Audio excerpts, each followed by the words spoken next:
Hello and welcome to this episode of HPMHobby. In this episode, I'm going to be talking about Games Workshop contrast paints and how to use them for the best effect.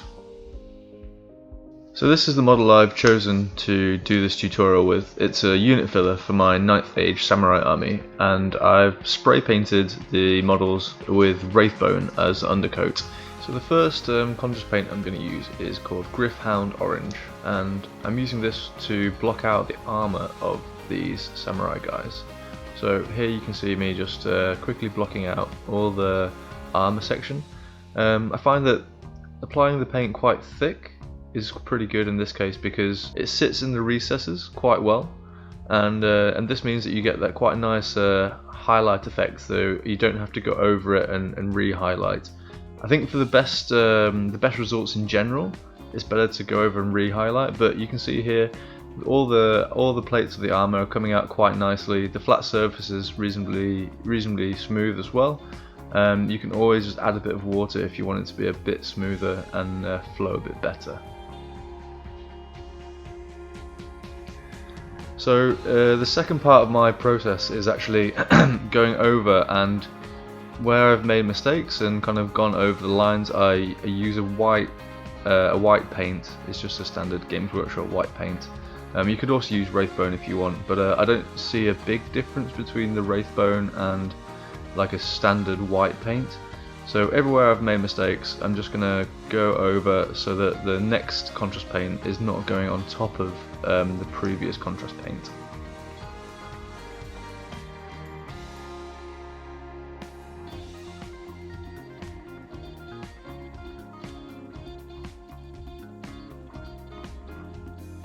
So the next one I'm going to use is an Ultramarines blue, and this I'm going to use for the trim of the armour.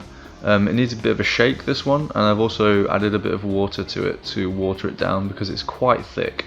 So when you apply it, it needs, I think, a little bit of water to really kind of fill those recesses.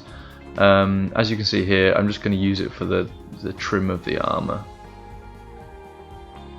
I also find that because this one is quite thick, I'm not going to do any highlights on it, but if you wanted to really add to the aesthetic of your miniatures, you should probably highlight this one with something a little bit lighter, like a sky blue on the edge or something similar. Now this one is actually not a contrast paint, but is one of the standard shade washes that Games Workshop do called Nihon Oil. I'm going to use this one for the cloth of the samurai. For those of you who have noticed, you might have seen that I'd already undercoated them with like a beige cream colour, and that's because I want the cloth to look a bit more like a worn brown cloth rather than like a white grey cloth. And so I tried to use a black contrast paint on these guys, but I found that it was a bit thick and applying too flat. I could water it down a lot, but I have some Nihon Oil left over, and this seemed to be a little bit more appropriate for what I wanted because it kind of flows into the gaps and the recesses a bit better than the contrast paint does. So I think the black contrast paint is nice for larger surfaces, but this one where I want a bit more contrast and a bit more detail, I actually find that the Nihon Oil works much better. And similarly, as I was saying, using the cream undercoat gives it a little bit of a warmer colour than the Wraithbone or the white. So you can really experiment with different undercoats for your contrast paints.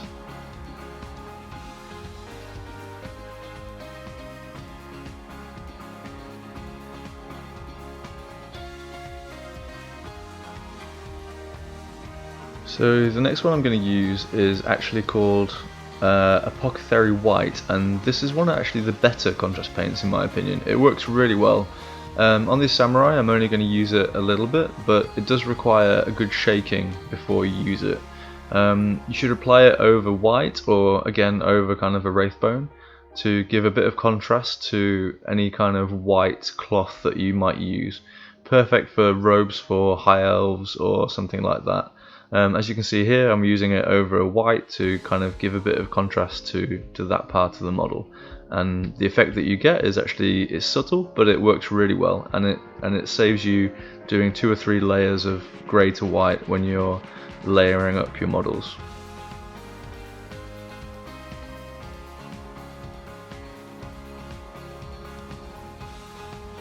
So the final result is pretty nice. You can just see like a gradiated tone down from grey to white. It looks pretty good and very fast. The next one is Guilliman flesh. I'm going to use this for all of the flesh parts of the samurai. I think when you put it on, it doesn't look as good as when it dries. So what you should do is be a bit brave with it. Just slap it on and let it dry. And then it will when it dries, it kind of comes out a bit warmer, a bit more kind of pinky compared to the brown that it looks like when it goes on.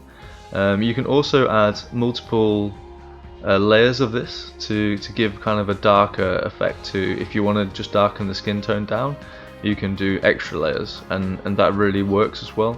And also if you want to give a bit more depth to the recesses, to the eyes, to the mouth, to the nose, you can just go over those areas a second time once it's dry, or even when it's a little bit wet. But this one is also really good. I think it's a super fast way of doing flesh tone.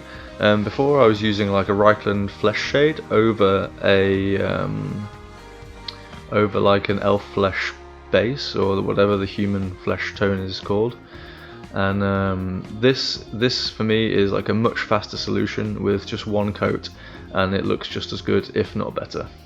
So this is the final result of my contrast and washes when I'm starting my miniatures. You can see that they're already reasonably well fleshed out. For the rest of the miniatures, I'm going to use regular paints, so you can have a look in the next picture and see what it looks like when it's finished and where the contrast paint really shines. In general, I am using the contrast paints to block out the base coats of the models, and then going over them with like a regular paint. So you can see here the black and the brown of the bows I'm not using contrast paint for. Also like the white sashes and the belt. The apothecary white doesn't really have that much two-tone colour, and it doesn't really fit into the recesses that much, so I just elected to do a grey undercoat with a white highlight to really make it stand out. Similarly with the cloth, as I said before, I'd use like a Nihon Oil over a cream base coat, and I find that gives a bit more of a darker, it sits in the recesses a bit more, so it gets a bit more darker tone. And so what I've done with the cloth, I've actually done another layer of the same cream undercoat on top. You could also achieve this with a black contrast paint, but I just feel that in this way it gives me like a 2 or 3 or 4 tone kind of colour, whereas with the contrast paint it's only a 2-tone kind of colour. So I feel like you get a bit more depth using the Nihon Oil than the black contrast paint. Overall, I'm actually really impressed with the contrast paints. They allow you to flesh out large parts of the miniatures and allow you to take shortcuts when you are highlighting. That being said, I think for those guys who are going for best painted awards at tournaments, or really have some real passion to get the 100% best clarity, then you could use the contrast paints as a base coat and then highlight up on top.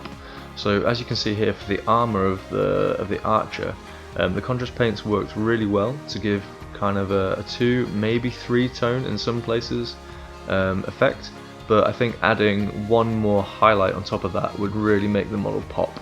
So contrast paints, great for beginners and getting models tabletop ready, but if you're going for that extra mile where you might want a bit more work, they're probably good for base coats, but you want to highlight extra on top.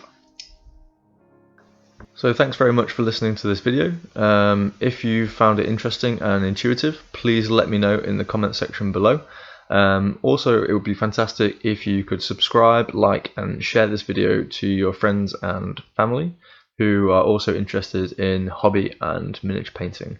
Lots more videos to come soon, so please subscribe and follow the channel. Thanks very much for listening, and see you on the next one.